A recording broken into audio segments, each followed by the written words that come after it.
Assalamualaikum warahmatullahi wabarakatuh. Waalaikumsalam. Selamat malam dan salam sejahtera untuk kita sekalian. Saya yang mulia Pemangku Raja Muda Karo, Dr. Insinyur M. Subur Sembiri, PLT, Ketua Umum Dewan Pimpinan Pusat Forum Komunikasi Pendiri dan Deklarator Partai Demokrat, menyatakan statement terbuka kepada seluruh rakyat Indonesia. Pertama, rakyat Indonesia saat ini sangat merasakan akan adanya larangan-larangan, baik itu mudik, lebaran, maupun mereka melakukan sholat tarawih di masjid-masjid. Oleh karenanya, saya mewakili DPP FKPD menyampaikan saran konkret kepada pemerintah bagi mereka yang hendak melaksanakan sholat tarawih di masjid, jangan dilarang. Mereka punya hak dan mereka tahu betul bagaimana mengantisipasi virus corona.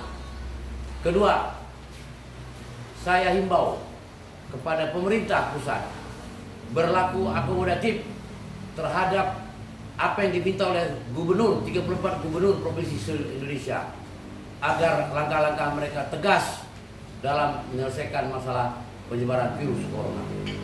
Ketiga, saya minta dengan pemerintah pusat mendengar dan sangat objektif dalam menimbang semua keputusan, terutama kebutuhan rakyat yang ingin pulang mudik ataupun ingin naik pesawat, bus ataupun kereta api, tentu dengan terbatas, tanpa maksimal dalam satu bus.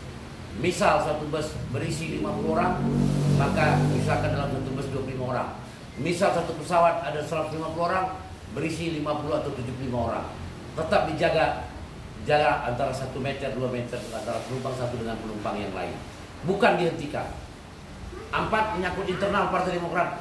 Saya ingin menyampaikan dengan tegas, Ketua Majelis Tinggi Partai Demokrat itu adalah Bapak Susilo Bambang Yudhoyono. Itu jelas, tidak bisa dibantah.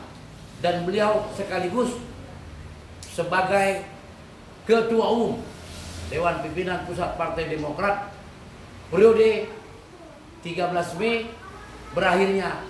Maka saat ini sekarang tanggal 28 April akan berakhir pada 13 Mei dengan catatan bisa diperpanjang karena situasi dalam kondisi darurat virus corona. Oleh karenanya saya minta dengan hormat, karena di Kongres kemarin, mohon maaf, tidak adanya rancangan keputusan tentang demisioner keputusan DPP 2010-2012, maka automatically sampai 13 Mei Ketua Umum Partai Demokrat adalah Bapak SBY dan sekaligus sebagai Ketua Majelis Tinggi Partai Demokrat.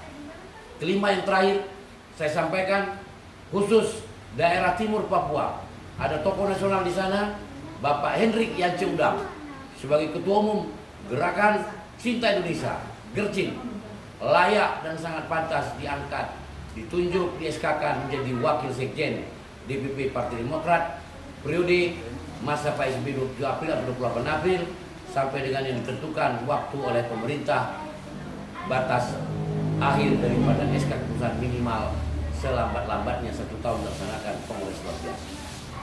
Penutup, saya ingin sampaikan kepada semua kita yang ingin membesarkan Partai Demokrat, baik pendiri kantor Partai Demokrat, tetap solid di bawah komando Bapak SBY, dan tentu kita hargai Mas Ahaye juga adalah salah satu wakil ketua umum di Partai Demokrat periode 2015-2020 dan masih bahas tetap sebagai ketua KPP Komisi Pemenangan Pemilu Pileg Pilpres DPP Partai Demokrat periode 2010-2012 yang lalu, dan semuanya saya serahkan kepada PSB untuk menyusun kembali, merevisi. Dan ini tidak perlu adanya Rapimnas karena situasi darurat. Cukup Bapak melaporkan revisi itu kepada Menteri Hukum dan HAM Republik Indonesia. Demikian saya sampaikan. Salam hormat buat Bapak SBY. Sehat selalu. Kita akan usulkan 5 Dewan Keamanan jadi 7 Dewan Keamanan, ditambah Arab Saudi, Raja Salman, dan dari Indonesia kita usulkan Bapak SBY sebagai anggota tetap Dewan Keamanan PB, sekaligus walaupun belum waktunya diusulkan menjadi calon sekjen Perserikatan Bangsa-Bangsa. Terima kasih, sampai jumpa. Sekali Demokrat tetap Demokrat, Demokrat jaya, Demokrat jaya, Demokrat jaya. SBY yes, sumber sendiri. Mas Ibas oke.